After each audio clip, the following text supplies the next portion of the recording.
Matt, you want to start them? You're alive. We want to go. These guys are up from Tennessee. ESE? Yes. Yes, we can do that. Are we live? Yes, sir. All right, this is a Council Rock School District Facilities Committee meeting. My name is Mike Thorward, I'm the chair. The other board members we have in the room are Just go to the table. just one, so we'll go around the table. Please just state your name, we're live. And where you're from. Val Emery, Lexington, Kentucky. Matt Cooter, Greenville, Tennessee. Joe Messina, CREA. Robert Berger, Superintendent. Matt Federickson, IT Director. Bob Weller, Worcester, Pennsylvania. Jerry Krupp, School Board Director. Doug Taylor, Director of Operations. Go speak up. Scott Curry. Sure. So we're gonna change the agenda up a little bit. Some of these fellows are here for something that was later in the board meeting, so we'll do that first, kind of let you guys leave then. Yeah, that's good. We'll let Doug make his presentations, whatever we're gonna do here. Public comment will be at the end, so there will be a chance for the public to speak at the end, not in the middle. All right, go ahead. Sure. So on the agenda tonight is an energy performance update, an Intermont demand response agreement to quickly review, updates on the facility improvement projects, including Ricetown, the discussion of the potential Rolling Hills renovations and additions project, capital improvements update, and some of the board and consent agenda items for the November meeting as well. I'm going to move, I guess I have to just go forward through all of these. I can stop and start if you want, but. Yeah, well, I'm just, I mean, you want to get, I need to go to like almost near the end, completely. That doesn't surprise For me. those of you who are visiting while he finds the spot, we're in the midst of a lot of this construction update. We are building two About middle 10 schools slides right from the now. end. So we have two $55 million projects going through. We currently have 3 middle schools in the district. A new one and renovating another, and we'll be closing one. So that's why we're skipping so many slides ahead. You'll see a slide that says miscellaneous. There, we got it, we got it. Perfect. Okay, so we do have some guests here tonight relative to the custodial RFP. So we moved ahead. We're going to touch base on this item first, and then you guys can head out of here when we finish with this piece. This process started back in August. We issued a proposal, and the proposals were due in August. We notified 14 vendors initially. 11 attended the mandatory pre-proposal meeting. From that, 6 proposals were received. We're at the point now on November 2nd, reviewing the results with Facilities Committee. Pending your feedback, potential interviews at a Facilities Committee meeting in the middle of December.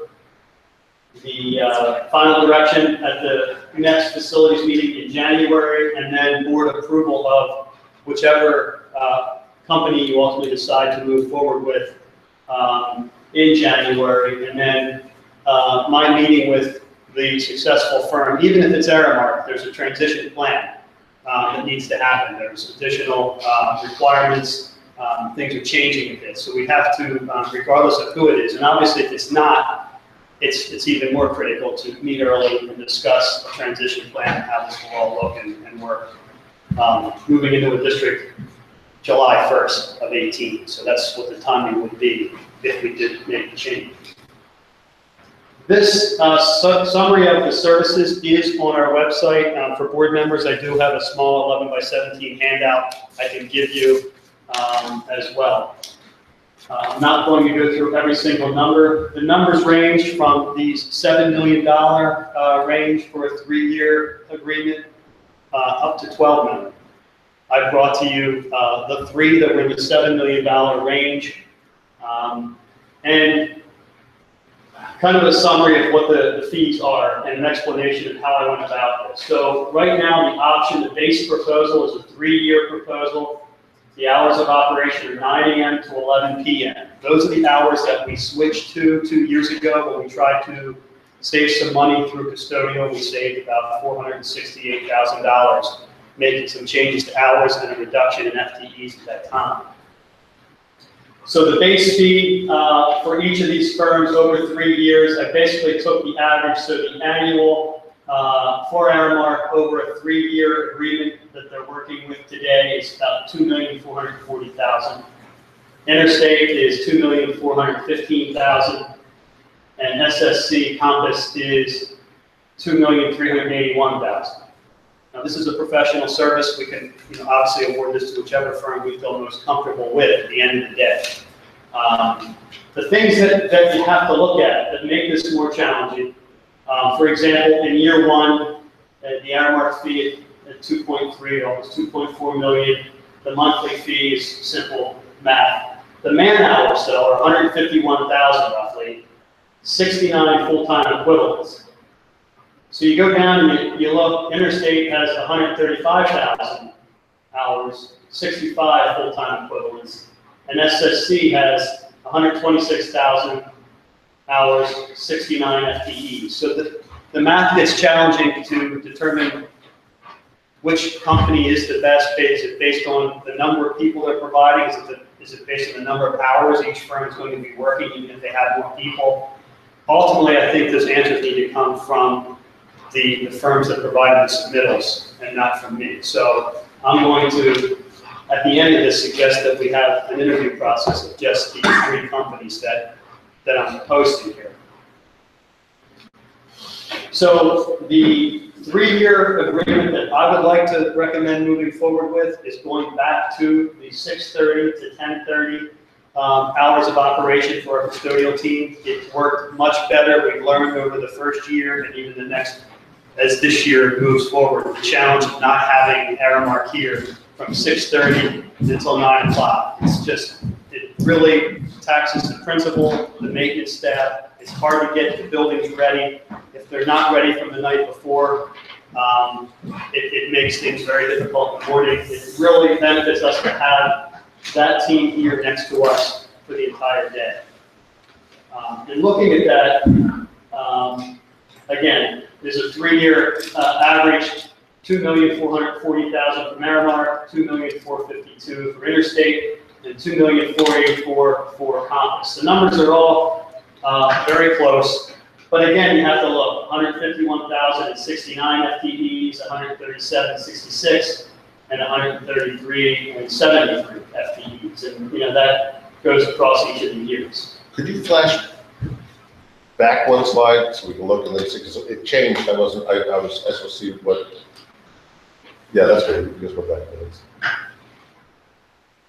I was just trying to see what changed in the annual.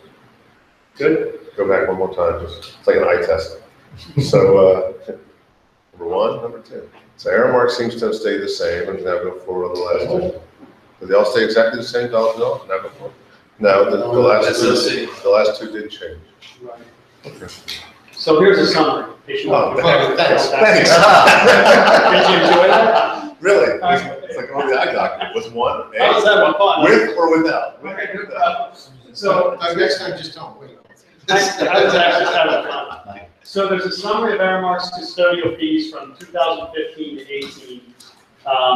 Aramark from July 1 of 15 through 16, when they worked 6:30 to 10:30, had a fee of $2,815,000. In July 1 of 16, when we reduced the FTEs, reduction in force, we had a reduction of $468,000. The fee is $2,347,000. And the current fee is $2,382,000 for the 9 o'clock to 11 o'clock work. When we look at the bids, or the proposals for this work, and you look at the 6:30 to 10:30 proposals, Aramark is at the $2,440,000, Interstate $2,452,000, and SSC $2,484,000.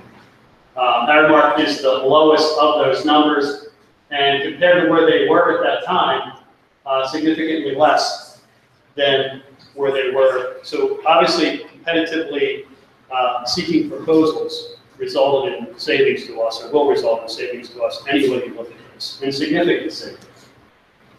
And the only difference between them is really 12,000 and 40,000. It's the difference in range. Right, yes. They're very goes close. up to 40,000, the interim one being 12,000. And what I'm not recommending, but when you look at the 9 to 11, current $2,382,000 It's 2,440,000, 2,415,000, and 2,381,000. So again, very good, tight numbers from this group. So what I'm recommending at the 14 December meeting, or if you think it needs to be a different time, you tell me, but I'm thinking 3 short interviews, 15 minutes. I think we know custodial and what custodial is. I think it's more about explain the FTEs, explain the hours, explain how you're going to service this district with the number of people you're proposing, and questions and answers, from the board of each of those 3 firms. And I think Aramark should be included, and SSC and Interstate based upon the numbers. And by doing that, it puts us in a position to then, come January, make a decision and move forward, and then begin, the timeline for whichever firm it is to bring the people on that they need to bring on, get the right people on the bus. So that is, and then, as I said, transition plan, APA level 3 to APA level 2, delivery of new additional equipment, transition while ready in buildings for 18-19. So they're going to come in at a time, even if it's Aramark, but we're going to be looking at taking Richboro Middle School and moving it to Newtown Middle School and to Holland Middle School, taking Wrightstown Elementary School, moving it to Richboro Middle School, moving Newtown Middle School into Newtown Middle School, and even internal work at Holland into Holland, which is a whole nother moving package that I'm working on separate from this to get all that. But in saying that, they're going to have to integrate their services into. They're part of that team as we move forward and talk about how and when they get spaces to clean. And you not only, you already mentioned, we'll save a little bit of money by committing to bidding.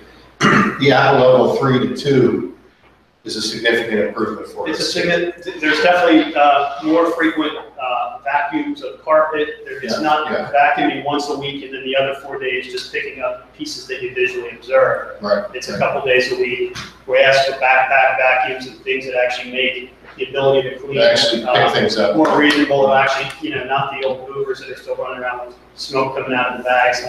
So, But less buildings to clean. I'm sorry? But less buildings to clean.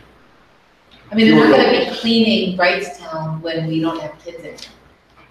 Right. So So there's more time in the buildings, but there's less buildings. And the to specifications, clear. in some cases, talk about alternate prices if certain buildings aren't in operation in certain years. So we'll work through that kind of discussion on how the fees are affected by that as we have a school out of commission versus it was, hey, this Rolling Hills happens to be closed in this year. What is your fee for those years? If when Richboro Middle School closes, Well, outside of, we know Wrightstown right now, so, I mean, that's, well, what's gonna happen is Wrightstown's gonna close, but they're gonna go over and they're gonna, but they cleaned Richboro Middle today, and they cleaned Wrightstown today. So versus today's prices, they're cleaning less buildings. correct. Right. There'll be adjustments relative to some of those things, for sure. From my perspective, first, for those people who travel, I'm very appreciative that you travel. That was very nice. For me, Doug, one of the things I think makes sense is if you would look through the proposals as well and call out to us, in a document, the differentiators between them. What do we think are the differentiators? As you say, it's a professional services contract, and there's an element there that says that we're not obligated to lease price. And if we don't do it, then it's wise for us to have an understanding of why. And these are actually differentiators in their offering rather than potentially in the relationship. The second thing I'm thinking, and this discussion is, as I say, I'm appreciative you came from afar. I know that you're local, and I appreciate you came from afar for this. I'm trying to figure out if we could hold those and restrict the presentations or those interviews to being conference calls, specifically not having the person's present to make an even playing field. And I feel terrible making people come in from far away to be here for a 15-minute interaction. So if we could make a level playing field and say all 3 will be represented by telephone, I would be comfortable with that, but others may not. I just feel awkward making people travel. It's a business, I do business development too, These gentlemen make this. If I were traveling for $7 million, I mean, it'd be worth it for me to travel for $7 million. I understand. I agree. The guy from Horsham, of course, says that. Frankly, What do you think? Yeah. I travel for much less. trust me. Yeah. All right. I just, You're so nice, Jerry. I know, I try to be. It doesn't come off very Why often. are you that nice to me? Is Yeah, that, that doesn't come off is very that often. all you have on? That's it. I just want to, at this point, get the break, the Yeah. feeling of the board if they're willing to. We moved these fellas up because some of them traveled the distance. I'm sorry. But- I thought they were the public. No. So any board questions for these gentlemen before we, Well, I'm not gonna have any questions for the representatives because I don't have Right. all three present. you know, we haven't gone, that's. This is not an interview process, so for me, I'll let y'all talk. It's more of what do we want Doug to do between now and then, that's really what it comes down I to. guess my question is, if there's interest, and I get it, again, I don't think we want the hour-long presentations on everything that the companies provide. They would all be coming because we feel that they have some, credibility in potentially providing services to us. So I think it's more of, let's just get right to the point of how does it work if you come on board and. I don't want to speak of you in the third person only, but I would be interested if you would follow up with each other for local presence, if they have anybody within 10, 15 miles locally, I've called a lot of references. I have a document that I can share with the board. and potentially a few of us might want to go in advance of this on a little bit of a real road trip and See them somewhere else. Yeah. Exactly. In our free time. I'm not interested in driving 40 hours, so Right. hopefully they're close by. No, that's fair. All right, well, then I'll just regroup with you. Does that make sense? Everybody agree with that? Through correspondence. A road trip is nice, but I can't make that. I want to see how they interact with teams, because I also want to find out if the other places where they may be working, we have a hybrid model here of our people and their people, and I want to make sure who else has that hybrid model of. There our are people. some districts that actually have multiple companies working. Several. Well, I had asked you about if Custodial teams, this was divisible, and you had suggested it was not. I would assume you get the best price. But that would not be the best way to divide it among. I personally would rather have one entity here working for us for I think that the districts that are using them with multiple vendors are districts that are very, very large. And just my perspective on this, I agree, and here's why I agree. When we have an emergency cleaning or function in a building, where we have a meningitis cleanup that we have to do, that someone was there and we have to do a serious cleaning, we can consolidate the teams from all the buildings into one for that weekend. And if we had only staffed to individuals, it might be more problematic to have people familiar with our techniques and our staff.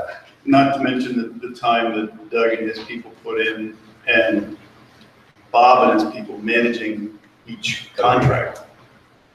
But I was just thinking that as long as these gentlemen are here, if they wanted to ask any questions of us, that would be reasonable. Your point is well taken about not presenting in the absence of everybody, but. Yeah, I'm okay with taking questions, but in the absence of everyone, sorry, gentlemen, but no presentations. Yeah. No, they were aware. I mean, No, I that's- let them know that this was just a general discussion tonight. This wasn't- They can ask, but the meeting are recorded, so Right. for them to ask us and us to give answers is one thing. Right. Us asking them questions affords them an unfair advantage. Correct.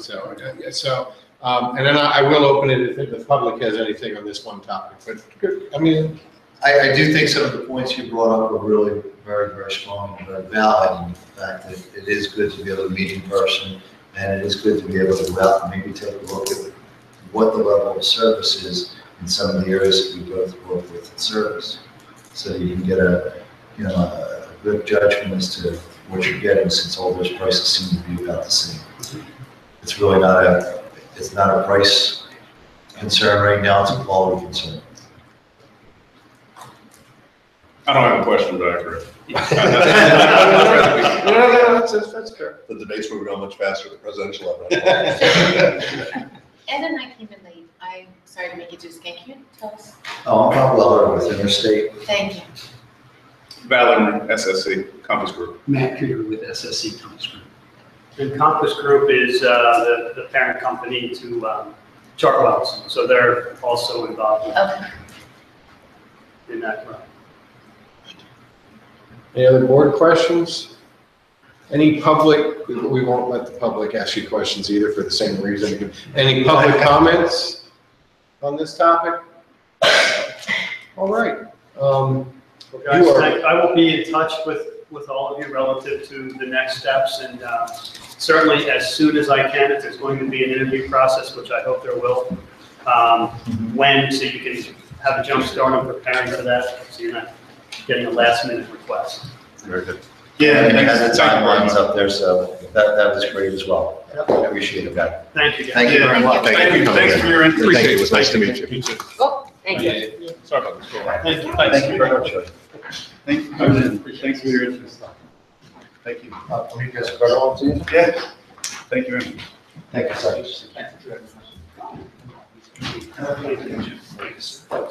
Oh, that's. Bob, you can come up and sit. If we have people show up, you can come back. All right, thank you. I appreciate you Matt, pointing thank you. out. Good to see you, thanks. You too. Does anyone have this regard? Isaac, still good. Isaac, good. Anybody? So. It's a Thanks, big. guys.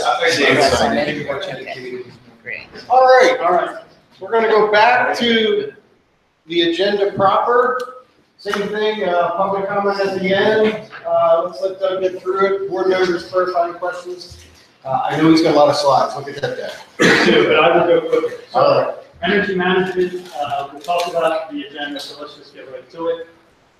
Energy management, we are in even better shape than we were in the last report. Our August report shows we're now at an energy star of 85. Up 5 points from the baseline. Higher is better. Higher better, yes.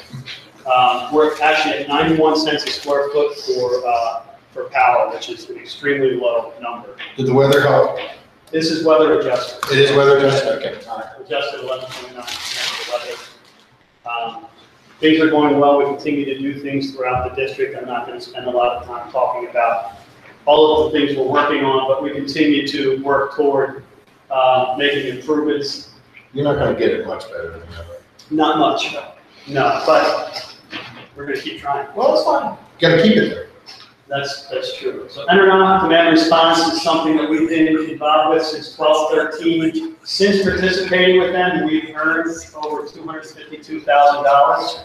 That is essentially free money, except for the time it takes our guys to go in when there's an event and make adjustments to the systems and then come back at the end of the day and return the systems back to where they were. There's no payment to be involved in this. There's no, basically, if we don't participate in an event, we just don't earn the amount that if we don't meet the curtailment level that we committed to. So let's just make sure we understand what this is at an elevator speech.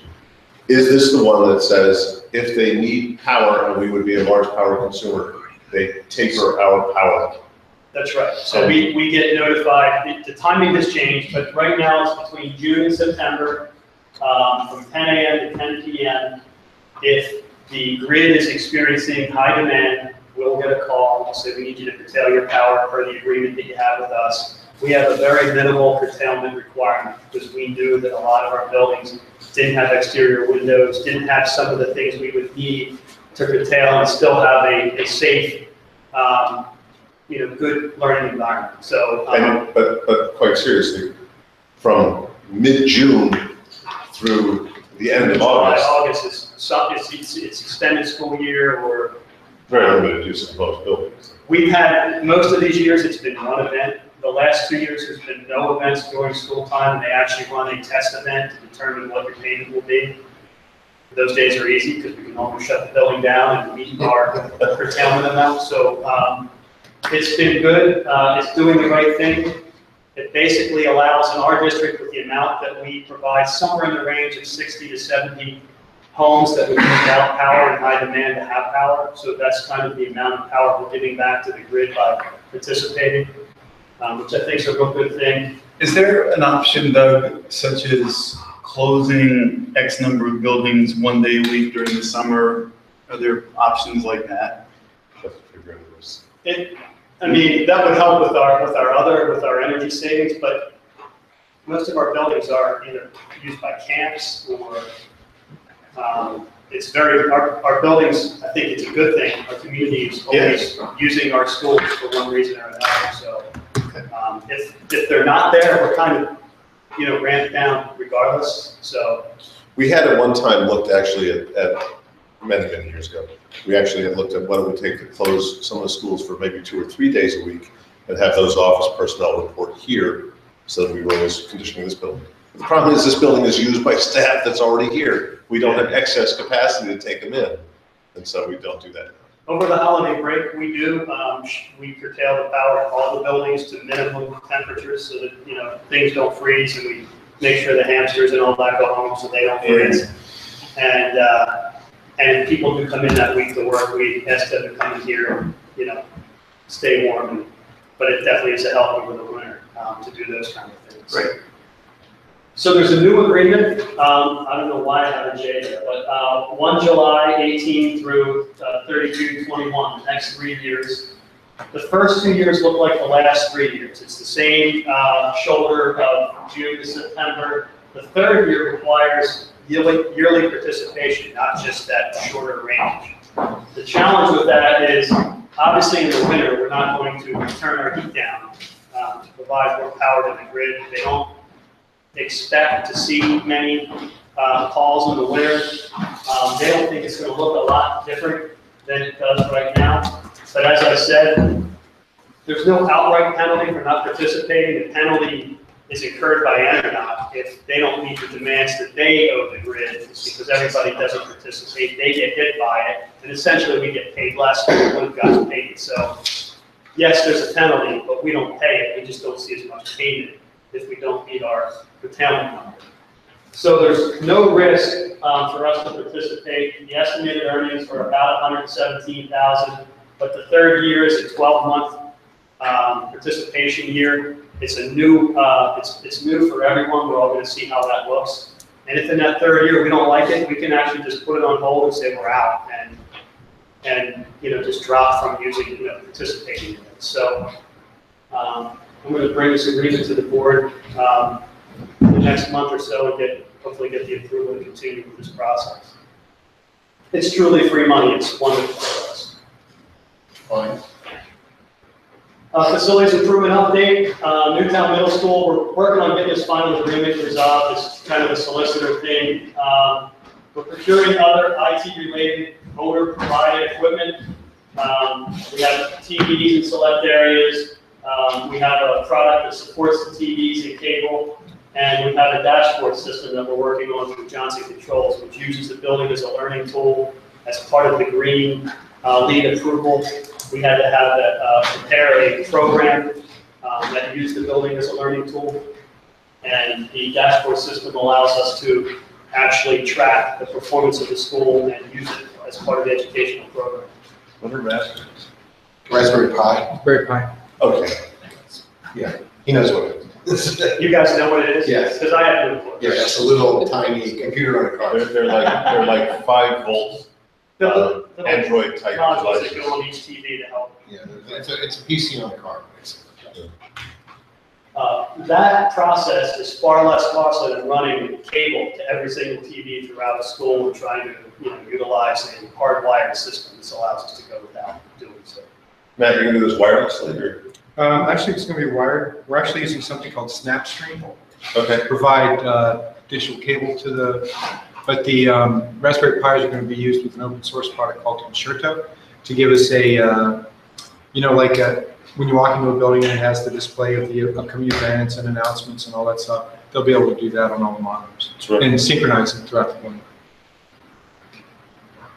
Both projects are on ahead of schedule. Holland Middle School will occupy the new administrative wing and music rooms in December of this year. Between December and the new year, when kids come back in January, they'll be coming in that new entry and they'll be using those spaces that they weren't before. The offices will be relocated, and then we can start to take over those spaces in the building. Providing monthly progress reports, the DUI provides, which has all of the allowances and any other costs associated with the projects. Couple items to note that people should be, the board should be aware of.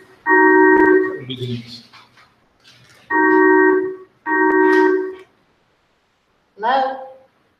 Hi, it's Denise. Hi, Denise. So there's a vertical element at Howell Middle School near the main entrance. You may have seen some guy wires coming down from it.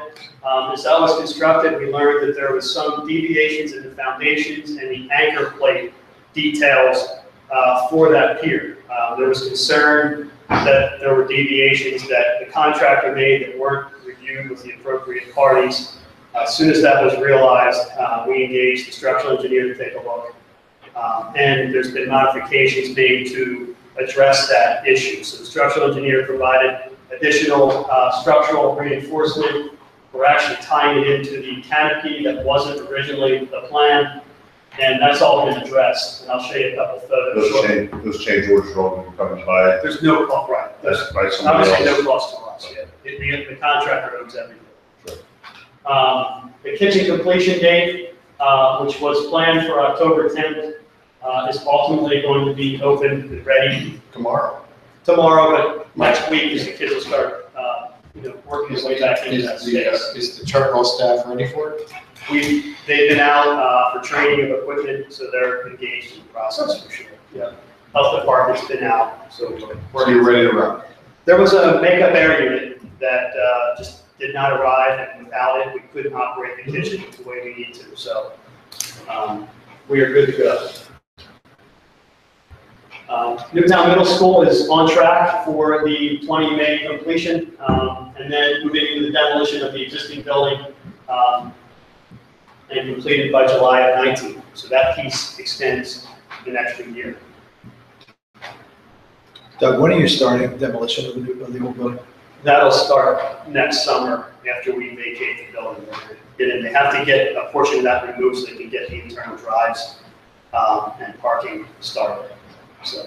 I know some people that would like to walk through the old building. Yeah, we did Demolition this- starts. There was a discussion about doing a craft event for the alumni before it goes down, so. We definitely want to try to do that before summer. Yeah, that's okay. Before summer. I was, when we rebuilt North State, gym, I always remember we were taking the bleachers out and we put them very neatly into a trailer, into the dumpsters, and people would come by each night and steal them wholesale, because apparently for very long planks of good thick wood, there's tremendous. That's virgin hardwood, yeah. There's a tremendous of age, and this stuff is gonna be not new. So I don't know, I don't wanna belabor, I don't wanna, spend $25,000 to make, $24,000, but it's gotta figure into the whole lead thing about minimizing some of that stuff by selling it off. We are at, I want to say 97% in terms of recycling of all of the waste on both projects. Yeah, I don't know how you get rid of it, because the bidding process to put it out to bid becomes more of a nuisance, I think, than. And it may impact. Some of it is material that they just own and they have value in and they put the bid in. We do have the right to salvage anything we want out of the building. Right. We start getting into big materials, some of that steel and things, they definitely are gonna want to get. They purpose to their bid. And they're recycling everything. They have to, they pick that, it's not like the old days, you put it in a pile and just take it away. I was just amazed how much wood goes into bleachers. That was what amazed me at North.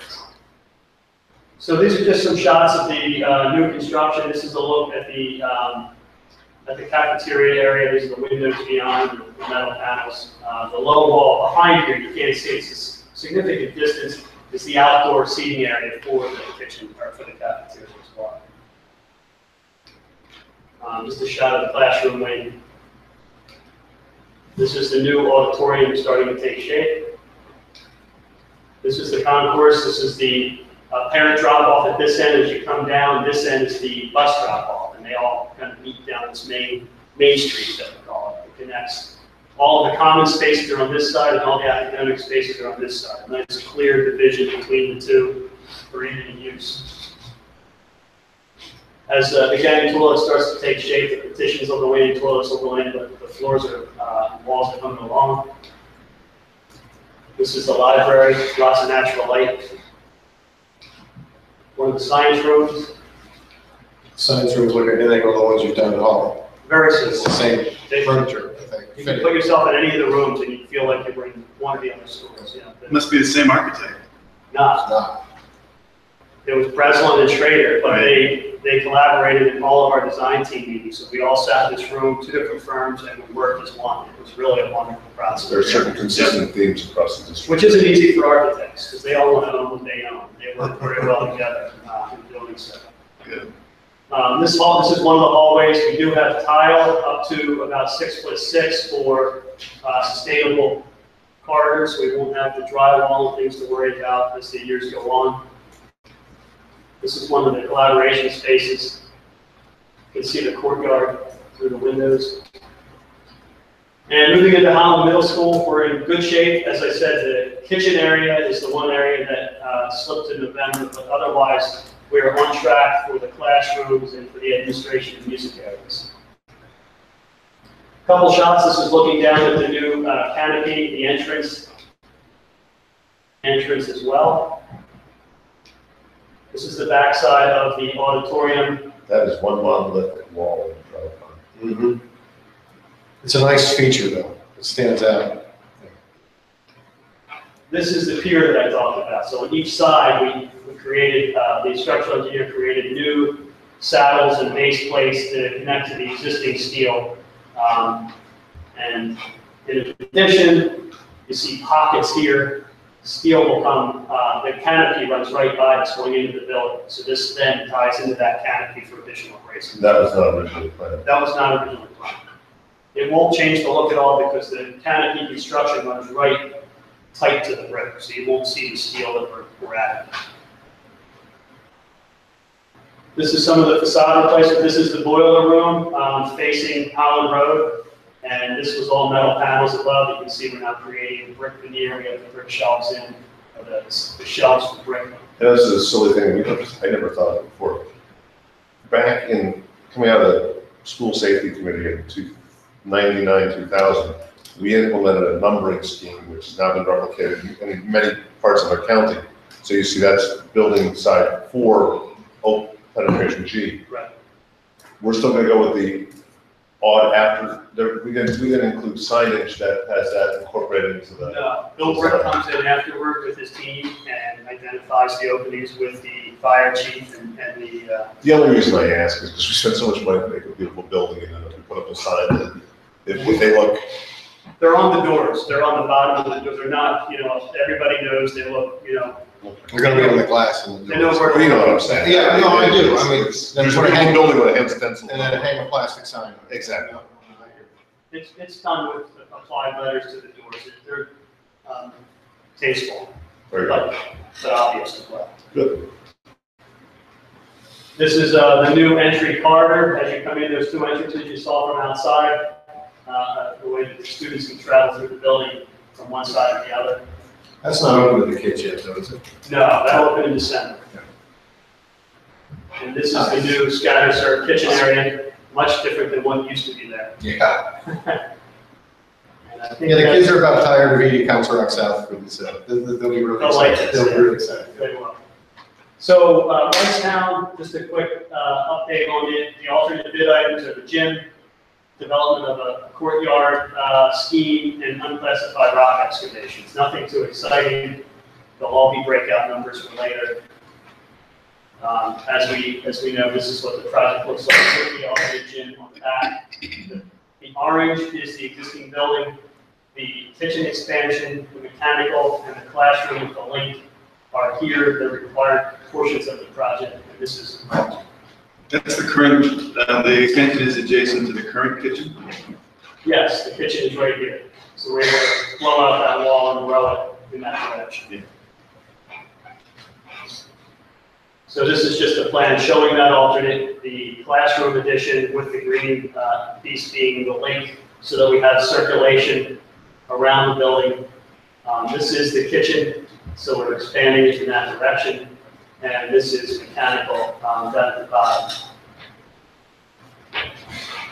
So we've talked about, I just want to quickly touch base on this budget. I know there's discussions about 14 million, 18.2 alternates, and I just want to be clear that 14 million was to take the building as it lived, renovate it, and put no additions, no expansions, just renovating it as it was, which we know we're not doing.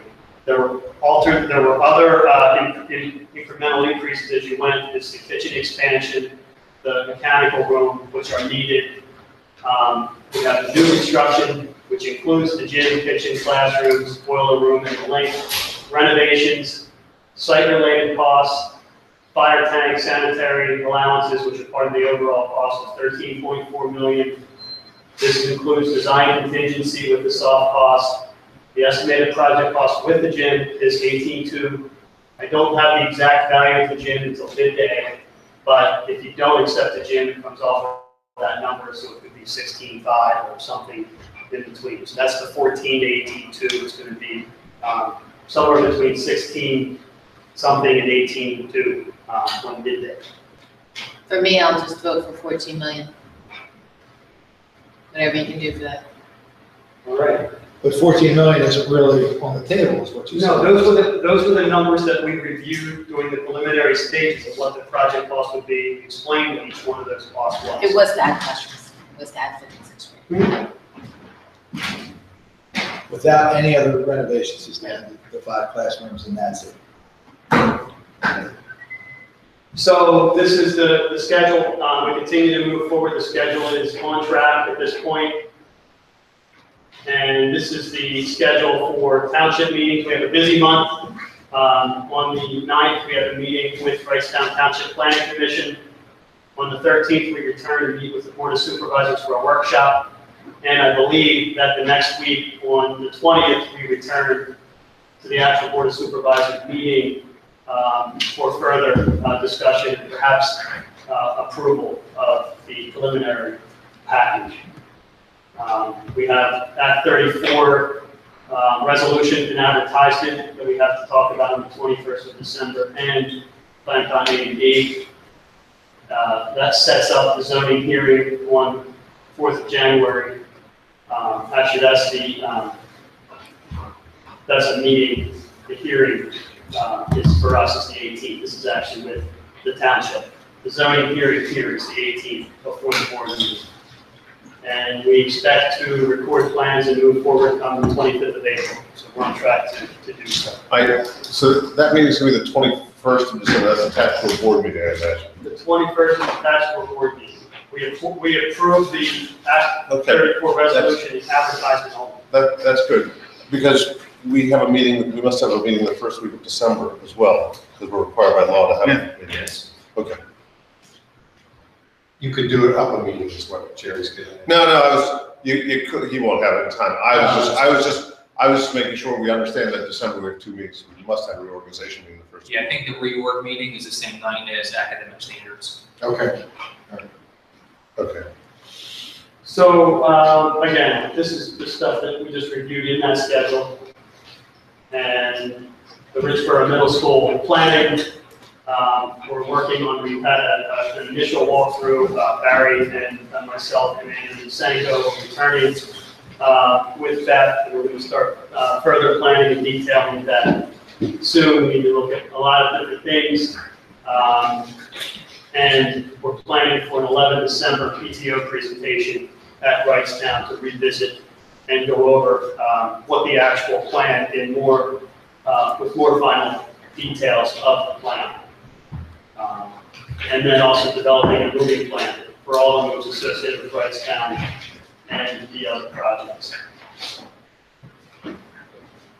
The next item I have on here is potential Rolling Hills Elementary School additions and renovations project. At the 12 October joint meeting, there was definitely a discussion and request to consider moving Rolling Hills Elementary School renovations forward quickly. Again, I don't think it can go as quickly as everyone would like it to go. I think we do have to do some investigations. We need to take the year and I think phase it right after the Wrightstown project, so you can put the Rolling Hills students in the Richboro Middle School and renovate that project in a similar fashion, should the board decide to to move forward with these renovations. In order to do so, I did put together information for the 16 November board meeting, which would require preliminary site investigations before winter hits us, so we're ready over the winter to document and have the information we need. The geotechnical subsurface conditions, the infiltration values of the site, the topography survey, boundaries, grading, wetland delineations, site utility survey, and complete those prior to the onset of winter weather. Commence with programming, conceptual designs, and again, like other projects, they only bill for the services that they are, working to at that time. So regardless of what their ultimate contract is for, they bill based on tasks performed. In that I prepared, this is almost impossible to see. This is the Google site of the building, and it's just a site plan, Old Jordan Road, Middle Holland Road, the existing parent drop, the existing bus drop, hard play areas here, there's a playground here, a lot of fields down below. This is the existing canopy overhang from the yellow dotted line down to here. What I'm proposing is capturing that as interior space to avoid building more onto the building, which would be a lesser cost than putting larger additions on. Boiler room addition, again, just diagrammatic, somewhere in this area, wherever the architects feel best. And cafeteria expansion of the cafeteria as part of this project. Looking at the floor plan, this is that portion of existing roof overhang that I mentioned. If you build exterior walls and remove this wall, it gives you all of this interior space to develop more traditional fixed classrooms with subdivided hallways and the ability to perhaps get some exterior windows in some classrooms along the back of the building that we don't have in that building now. So you can use the perimeter for some windows and perhaps some light monitors off the roof to get daylight into some other spaces. These are the open pods that live there today. The existing entrance is here. This is the cafeteria, which is fairly small, and a boiler room, which we have no boiler room today. The building is all electric, so there are no boilers or anything going on. So we talked about this budget. The new construction is not nearly as involved as Wrightstown.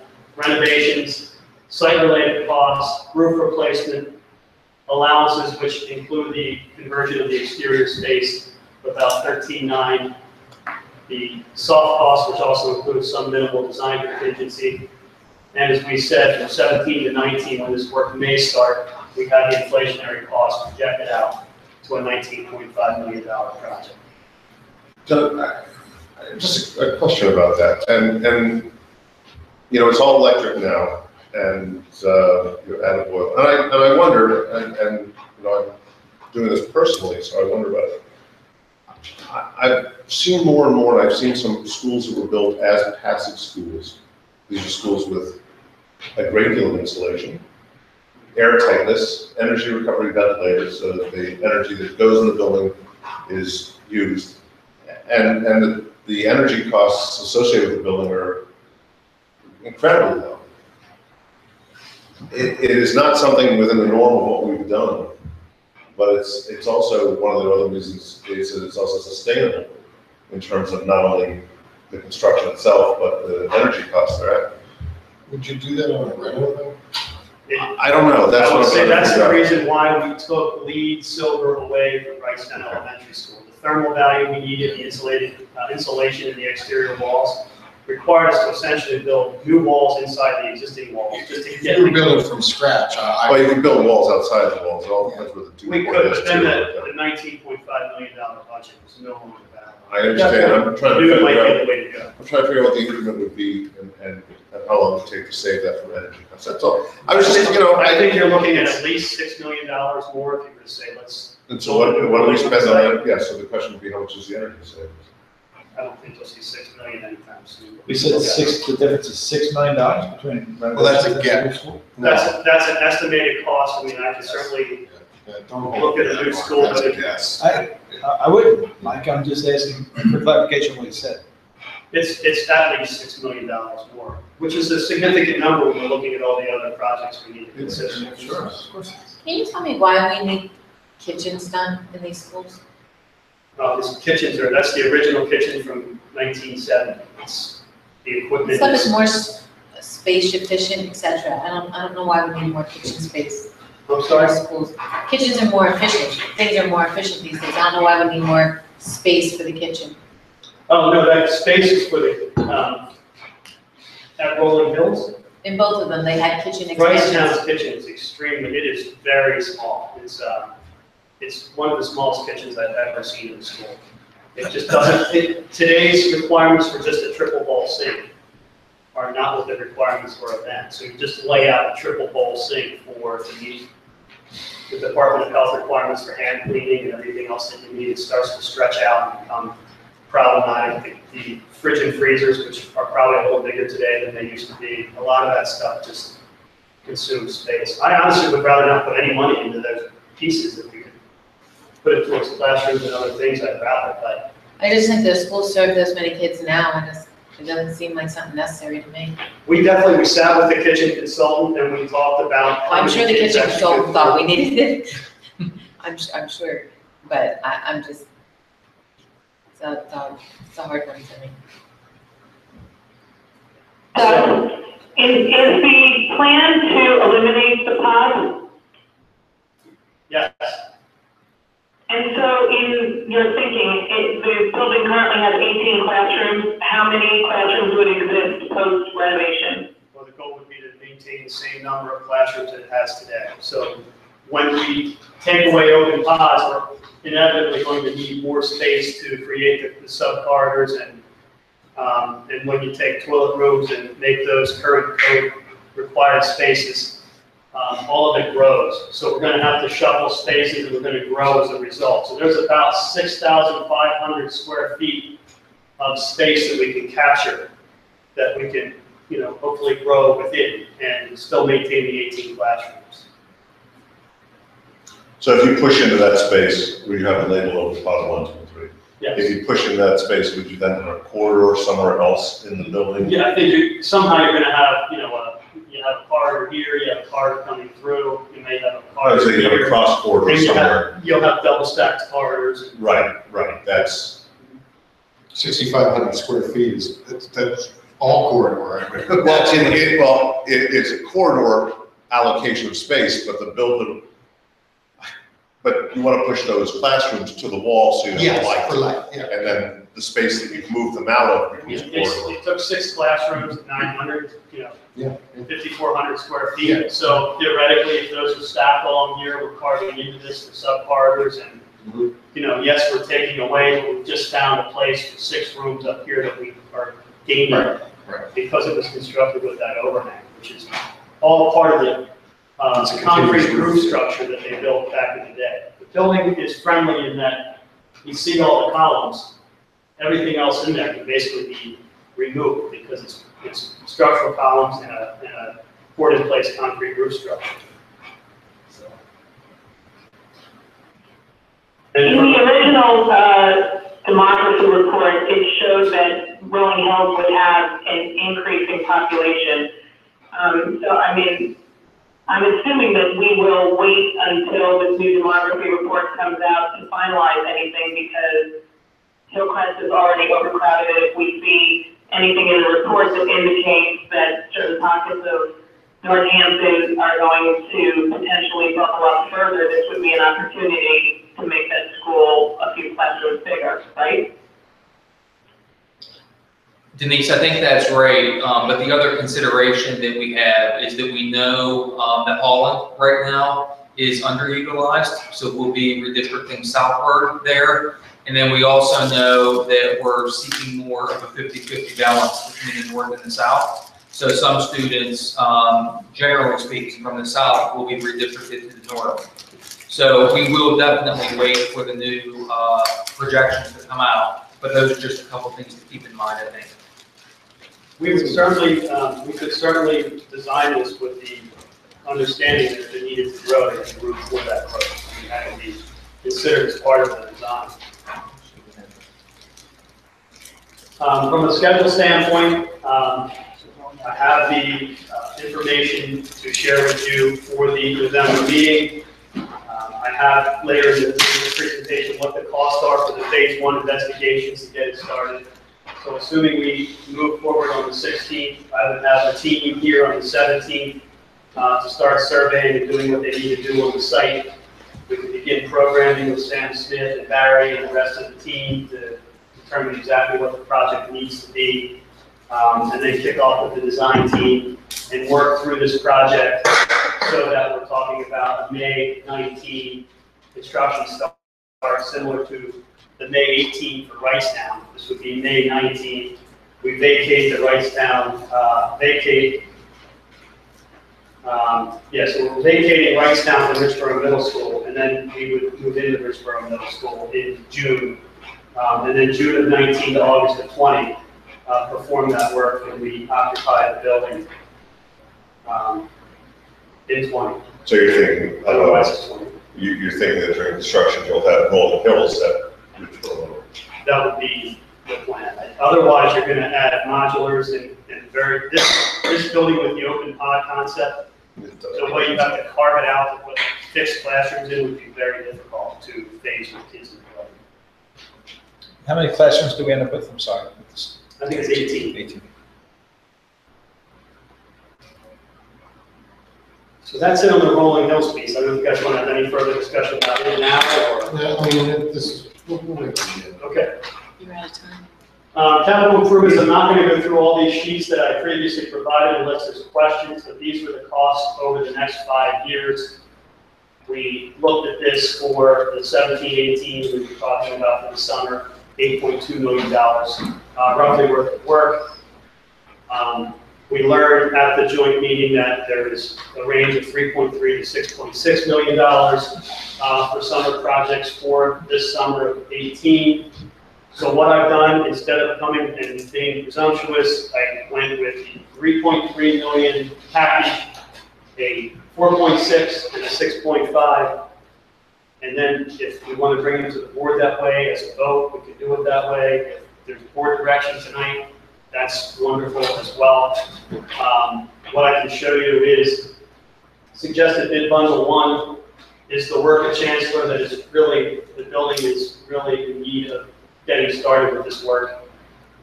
It's about $1.4 million worth of work. The Soul Finestone roof replacement, about $1.4 million.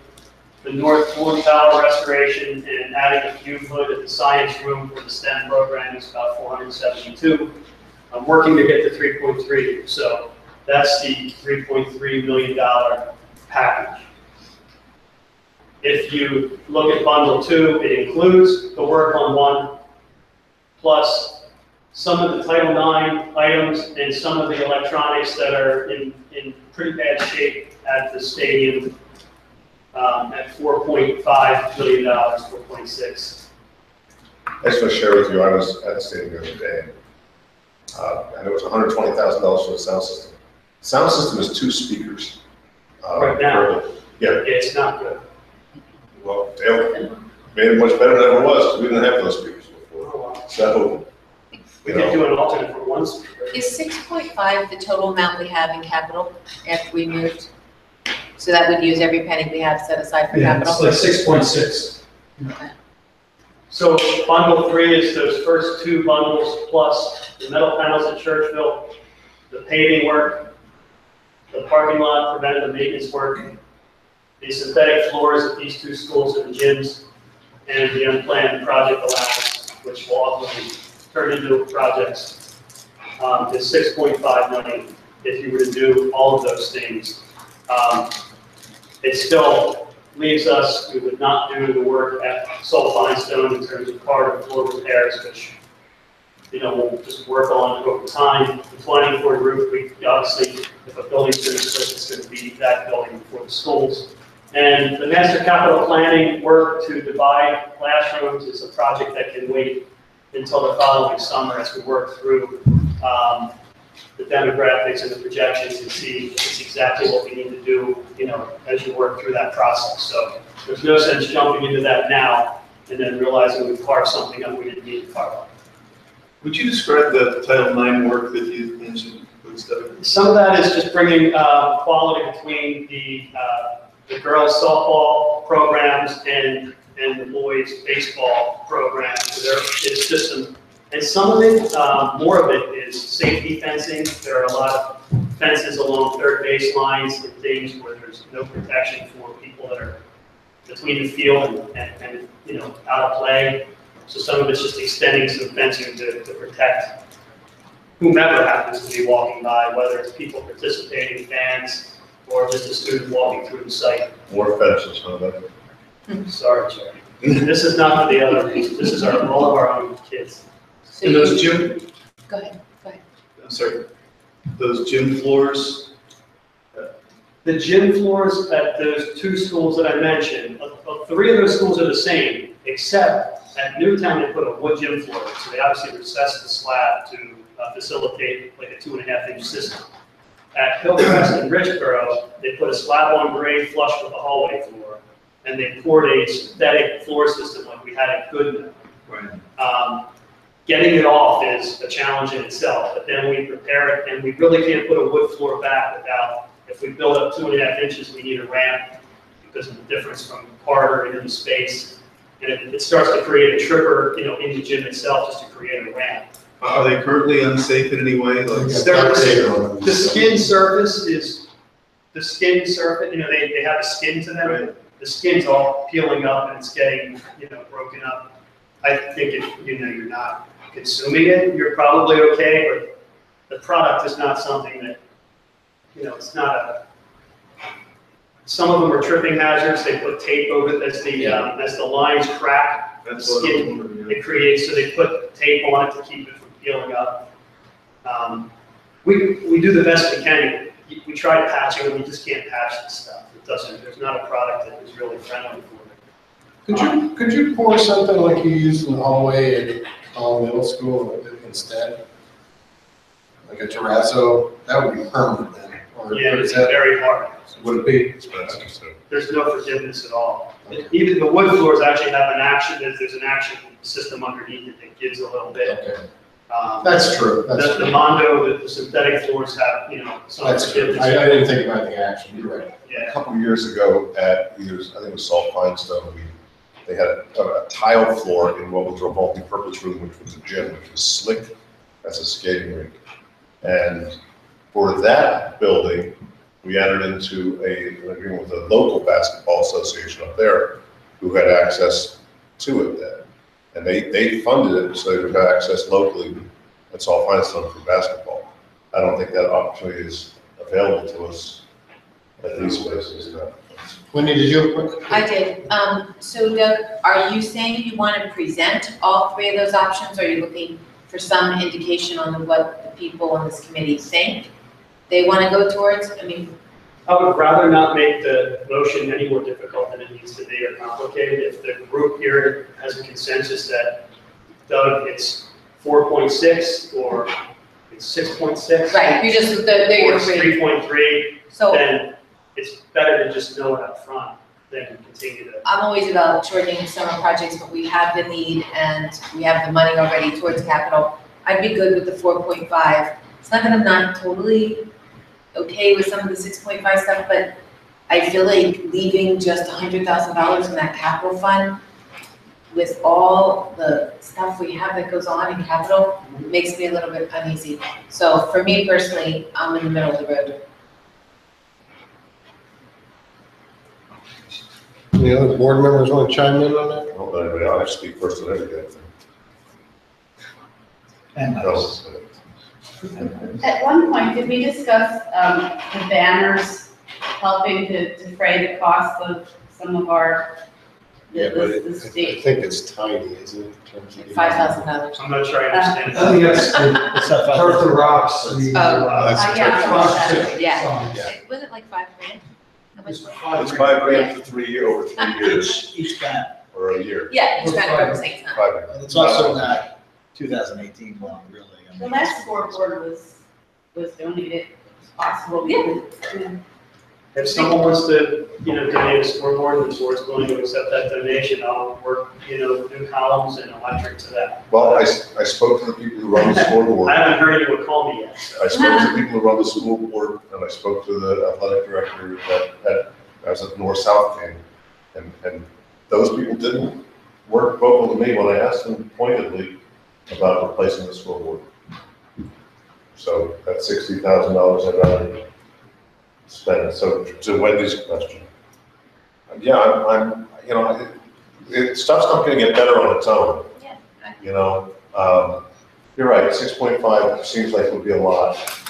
If you go for the 4.2 or 4.5, I'm hoping some of those projects are coming cheaper and we'll have an opportunity to roll that forward.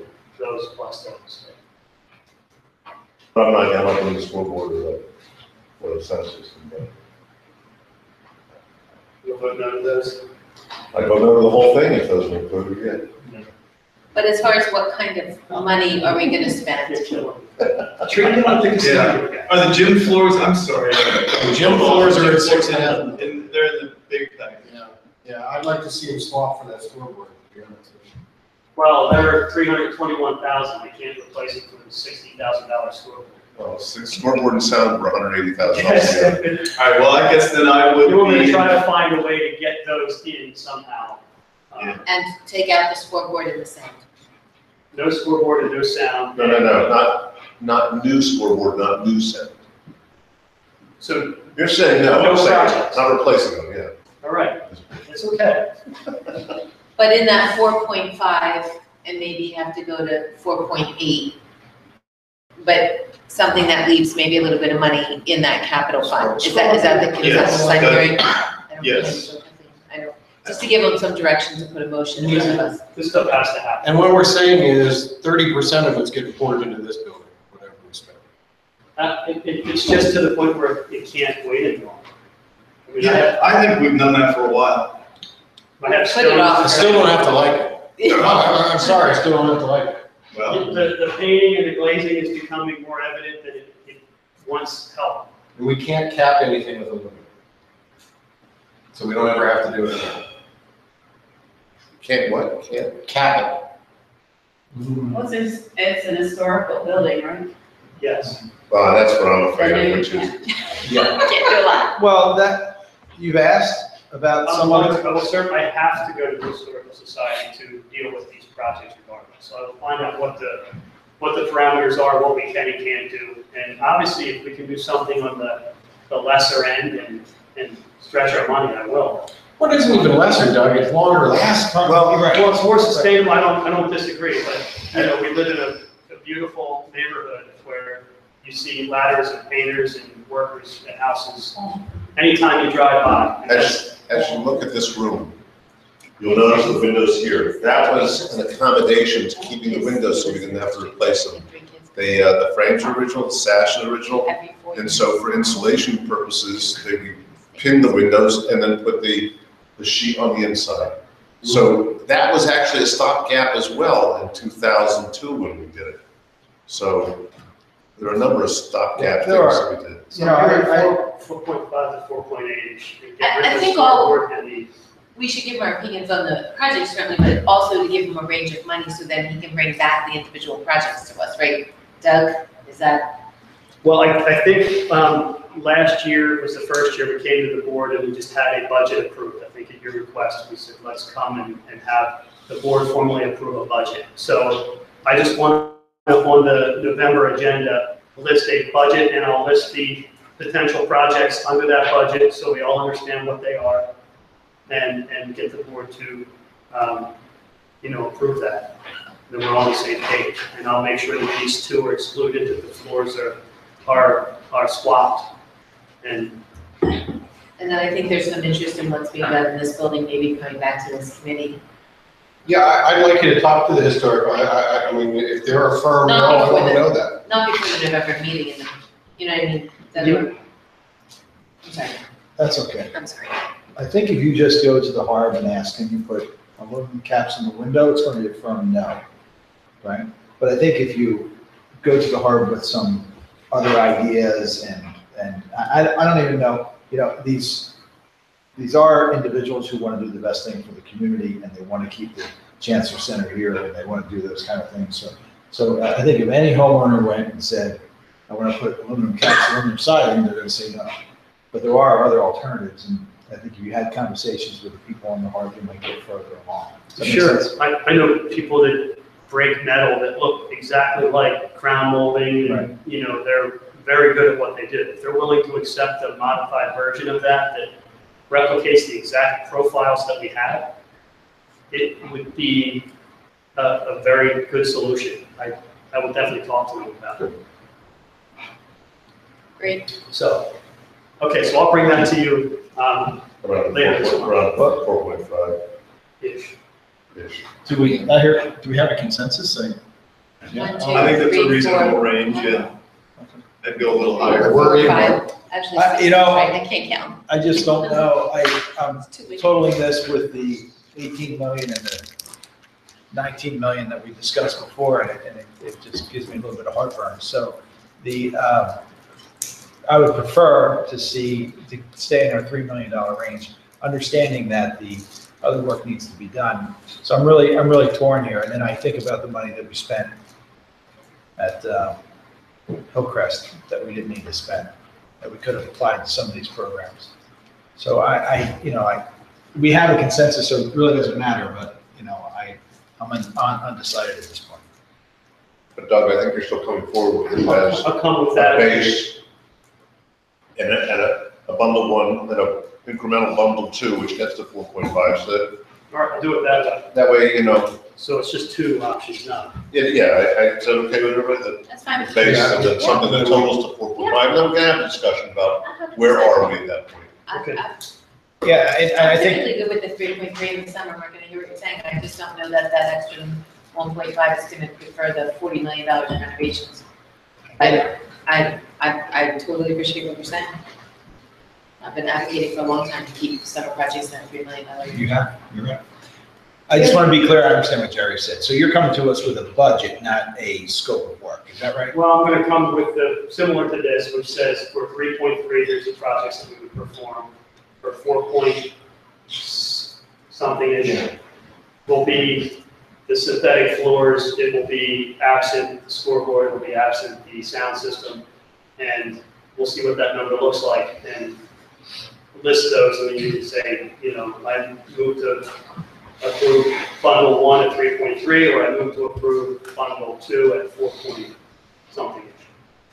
So I'll say, just from my point of view, I would prefer to give you a budget and let you do the work that we pay you to do, rather than pick and choose projects throughout the district. Because I think I have confidence in your ability to prioritize things. Thank you, Bob. You have really great taste. Yeah. You like the high quality, and so we're gonna have to say, this is what you got. Well, you just have to tell me, what we have, and I'll do. But I think Unfortunately, I'd like to go do the synthetic floors and other stuff first, but this building is screaming, so. He in essence is doing that, but he's doing it with the advising board as he's doing it. And that's, the board decides if they agree with prioritization. So they may agree with the prioritization, but not agree with the budget numbers. That's just, it's the best of both Just give my worlds. opinion. Okay, thank you, I appreciate it. So lastly, the consent agenda items, these will be on the board agenda, Rolling Hills. I will tell you that we looked at the same team that was working at Hillcrest that we just moved to the Rolling Hills project. They honored the same fees that they essentially had when they were solicited for the Holland Middle School project. And I would say that as busy as their world is today, we'd be fortunate to get those fees. The industry is really super busy. So they've honored the same fees that they provided then based on the square footage of these projects. The total fee for many, many phases of the scope for the architect is in the 1.1 million arena. The total phase 1 fee that we'd be looking at, which is essentially all the civil engineering work to get out and do the topography and all the other surveys, is the 26.6, and this will be spelled out The Dewey Engineering piece for phase 1 is $14,000. And Earth Engineering, who is a lot like David Blackmore Associates, who have been doing all of our geotechnical, I'm not as happy with them as I once was. These guys are basically providing very similar pricing. They competitively bid in the past against them. I've worked with them, they're a very good outfit. They're about 27.6. There's an allowance in that in the event they have to do additional testing. Once they've tested and they find they have to retest or look at other areas for infiltration, we have money in that. Again, it's only built on hourly service. So what service are they providing? They're the ones Because who you are were doing using the test borings, and so the Were we civil, not using Terraform? Or is it- Terraform is still here. They're doing the topography survey. Okay. They're doing the civil engineering drawings. They'll use the information that Earth Engineering provides, as will the structural engineer, so they can design footings and everything else based on the soil type that are here. They'll do borings to determine what the soil's conditions are. They'll assist Terry in doing infiltration testing, which he'll need for any stormwater calculations if we have to address stormwater on the site.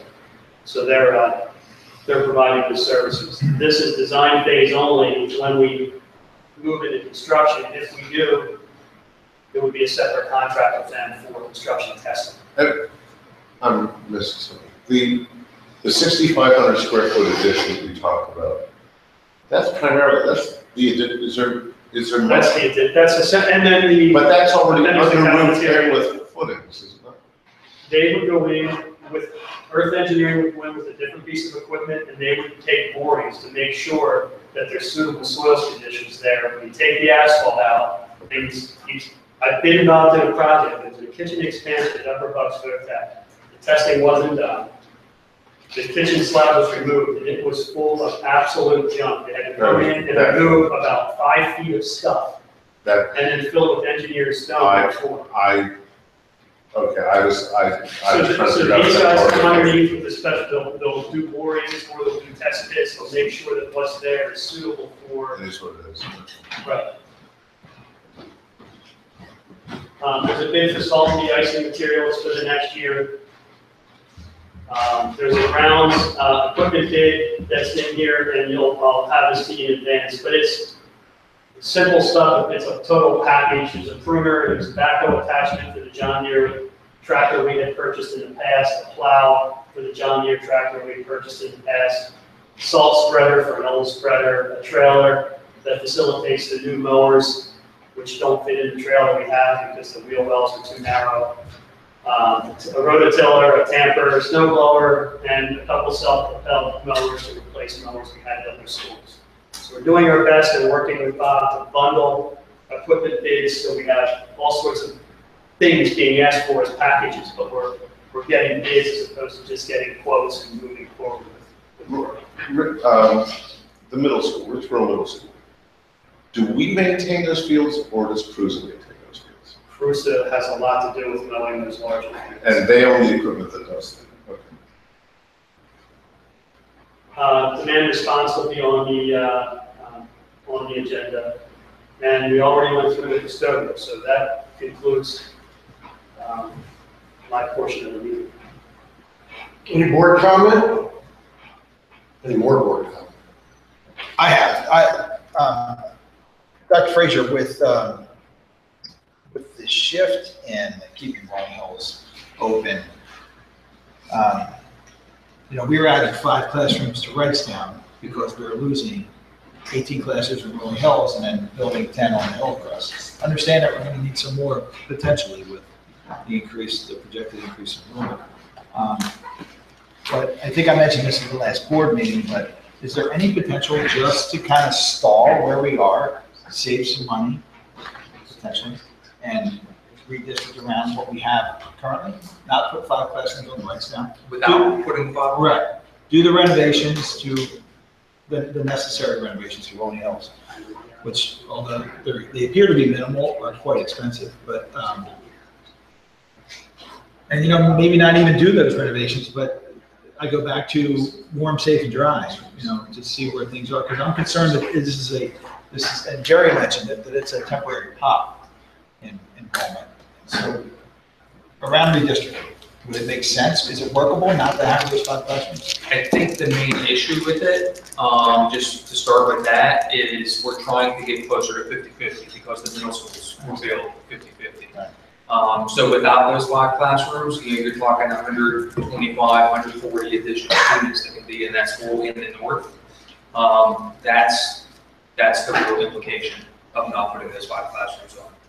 So as I had shown at the last board meeting, I think it was 96% in the south, Right. and that was with the 5 classrooms. If you don't have those 5 classrooms, the discrepancy is going to be even greater. I also recently heard that there's a good possibility there'll be some more building that's not approved in public yet. It's just a rumor, What's it? but What needs to it could be a big piece of land that's under consideration that would represent 180 new houses in this district. In the south. In the middle, between the two, so it might be an opportunity to move it either way. I don't want to say any more than that because it's not confirmed, but I'm just saying there are some chunks of land in this district, and if they get sold to developers, this particular chunk has already been spec'd for 180 houses.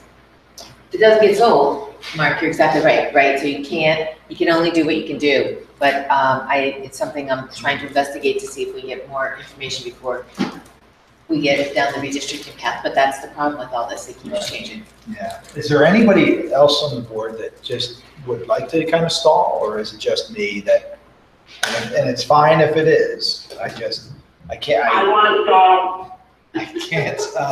I can't get beyond the 18 million and the 19 million, and then that would leave us some room for these projects and taking care of some things, because we're spending an awful lot of money that we just don't have, and that's a concern. The money is one thing, but I can't get beyond making a commitment to where these classrooms are going before we have any data to support that it's the right decision. We're on the verge of getting a new demography report to help guide us, and we're talking about renovations and buildings before we even have that in our hands. I'm not in favor of doing it, but I would say I would stall on Rolling Hills before Wrightstown, because we already know that there's a disproportionate, because we already know the problem that's leading there. But I'm not in favor, just to be clear, but for me, stopping Rolling Hills, and with the work that Bob's done with where the bond and the payment bumps out, I think we could do one of the projects, keeping at close to our current levels of funding. The problem is the second project is where it bumps us. So for me, we already know we have a problem with not balancing or having an empty middle school in the north. I'm not willing to send a whole elementary school from Northampton to the north. I've been pretty public about that, which is another alternative, in my opinion. But so, I think we're not so far down the Rolling Hills path that either that the things we're doing now, although I feel like someone here will say, once you start that train and it goes on the track. Yes, Mark, I'm trying to not read your mind, but the $26,000 or $30,000 to do the testing and the soil and stuff, I don't feel like that's so far down the money path that it has to be stopped. But for me, we know of a significant problem, and frankly, we can fund it with current $17 million in funding if we do it properly. I wrestle with 96% capacity next fall. So anything we can do to alleviate that, that's doing a disservice to kids. So I'm stuck there.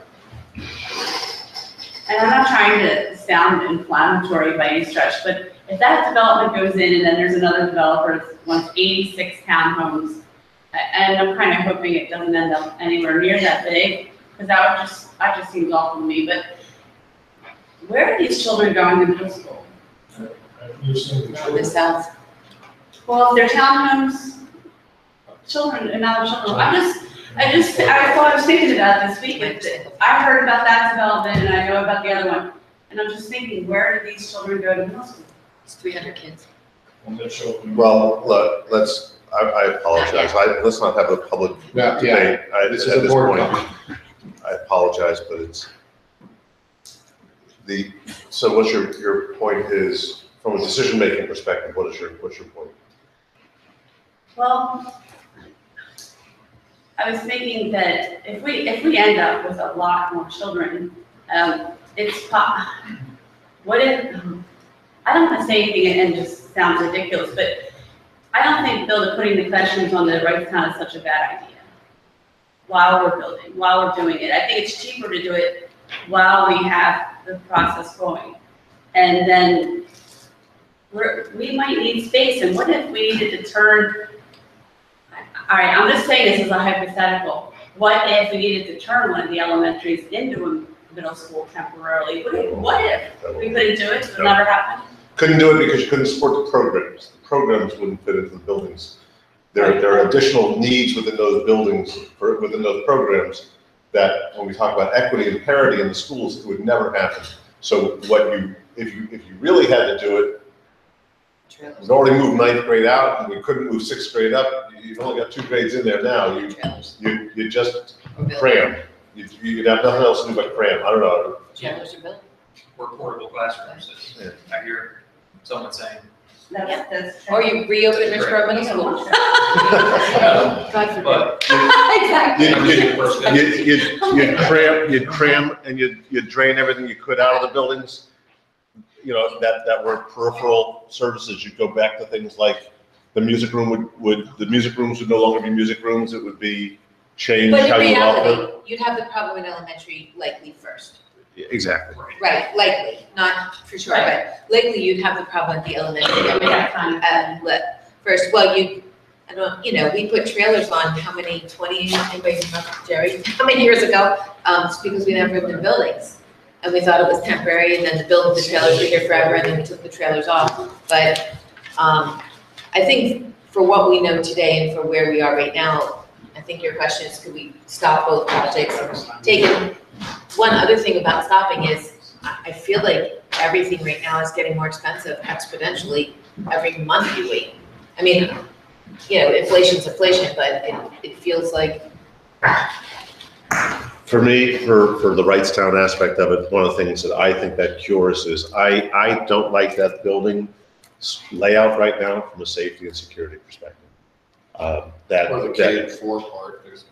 has got that big deep U that doesn't go to anything, it doesn't connect. Now I understand that, adding 5 classrooms to get that connector across, but that's just the way it happens to lay. So for me, it makes that building, kids can circulate through that building correctly now they can't. So it probably should have been done a long time ago, but we didn't.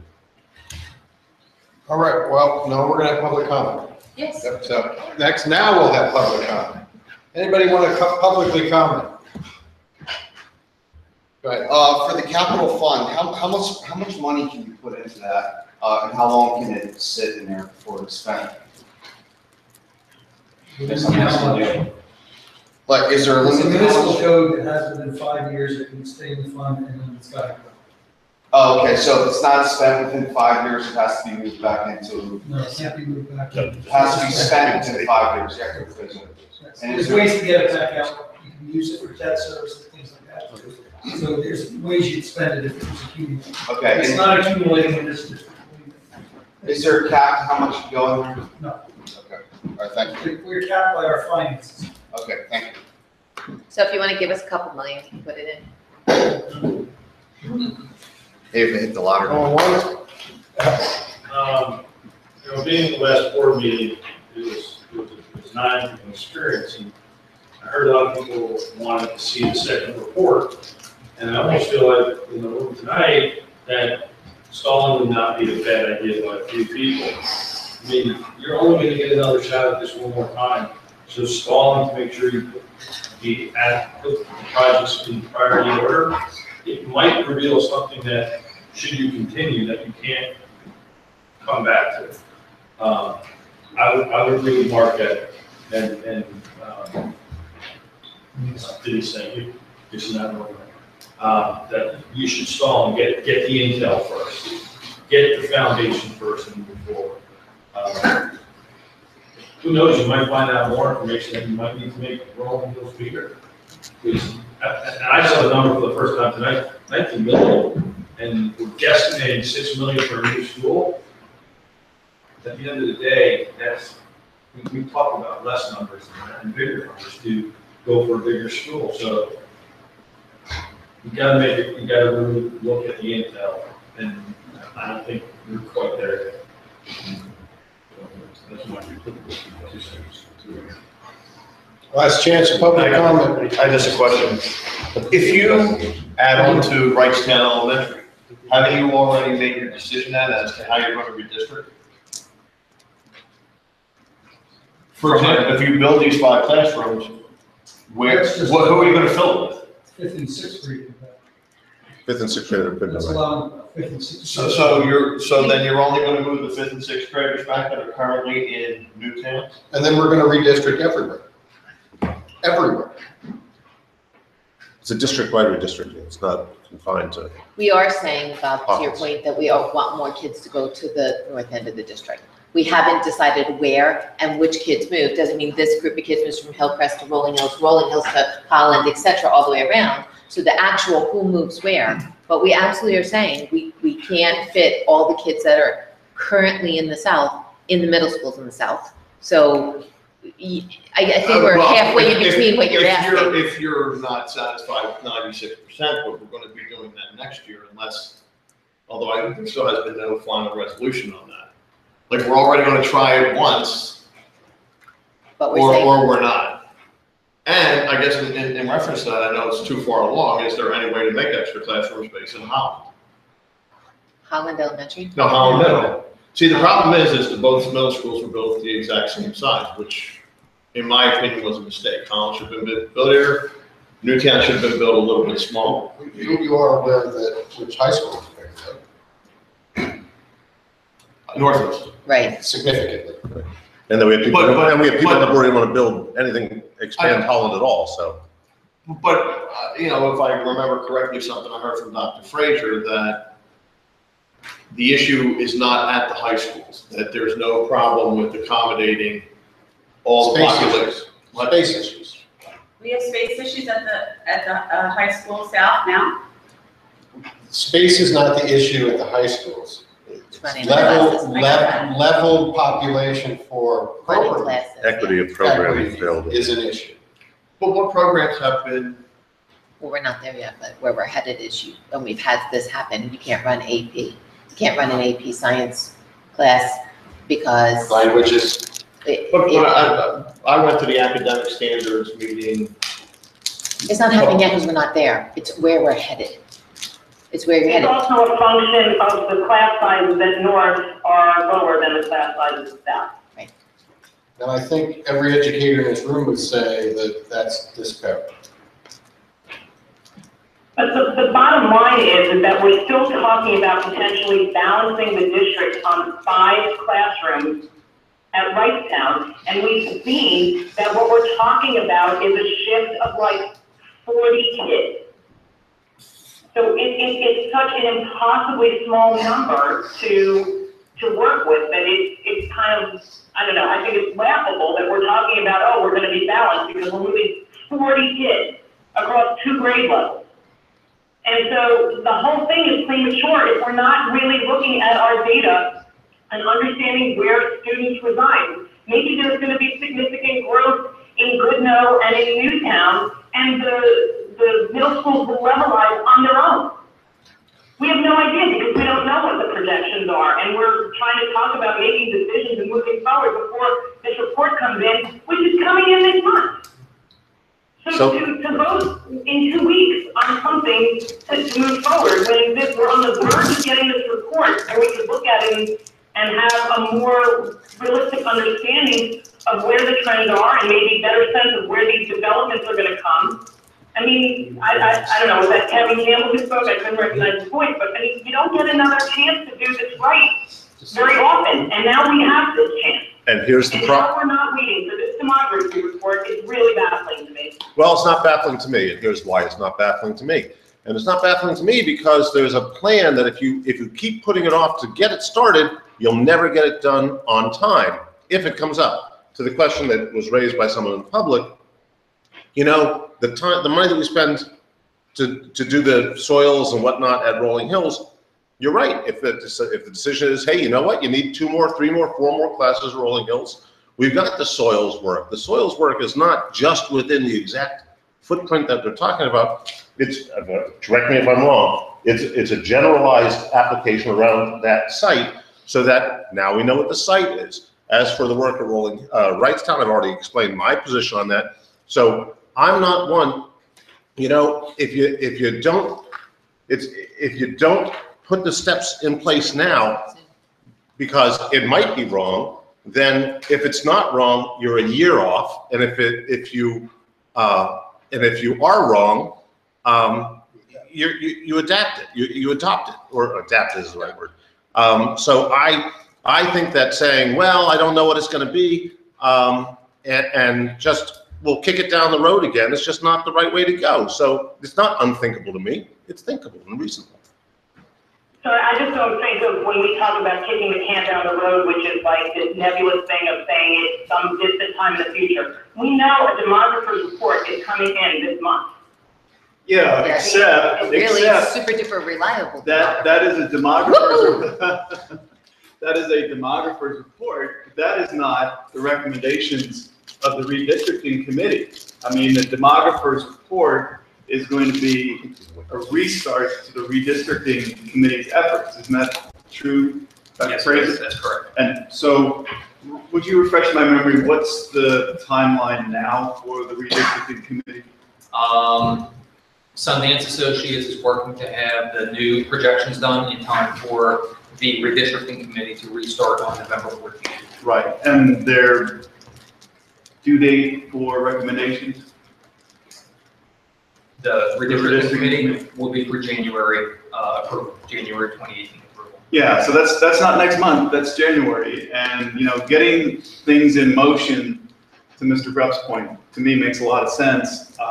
You know, it would be regrettable to have spent money on soil testing or some other preparatory efforts and deciding that it's not necessary. But again, we can't keep waiting and waiting and waiting to make decisions.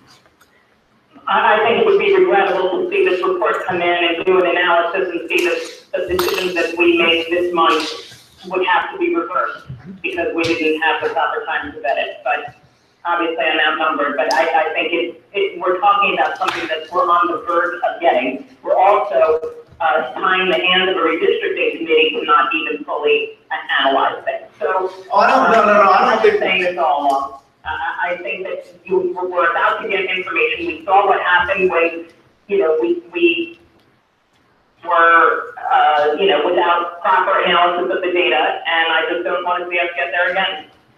I don't think we're tying the hands of the redistricting committee in any way, shape, or form by having this discussion. Actually, if I can add something in rebuttal to some of this discussion, and some of this, it's your turn to talk. some of this goes back to the last board meeting, obviously back years, and Denise, you kind of repeated it again in the last board meeting that the original Sundance report had indicated that we would have 0 available classrooms on the north side of the district. That's without redistricting, where we need the space to bring south kids into the north. Hence the reason for the 5 classrooms on Wrightstown to alleviate that problem. Now you're saying, well, now we need to know where they all are based on the new report. Well, the new report we already know is going to show there's vastly more kids coming into the district than there originally were. The argument for the 5 classrooms on Wrightstown is still there, and even more so than it was previously. So you're contradicting yourself all over the place here. There was 0 space in the north with the 5 classrooms. That's what the conceptual redistricting showed. With the addition of 5 classrooms and the closing of Rolling Hills and the 10 rooms on Hillcrest, there was no space. It's not without the addition, it was with. And all I'm saying is, what if the conceptual redistricting shows that 5 rooms is not enough? Maybe all of a sudden something's going to present itself and we're going to say, maybe we should be looking at the house trap. I'm just saying that we are about to get a report with significant data that could help guide our decisions, and we're basically saying, no, let's not let that come in. Let's just move forward with what we think we know, and then we'll deal with what we learn just in a few weeks from now. Well, nothing's getting voted on for a few weeks, so we're not moving ahead before that. So nothing's voted on tonight. So the timing frankly is all about the same. Anyway, I would like to say that we need to get Yeah, finance started since we're yes. 45 minutes late. Meeting adjourned. Okay. I second.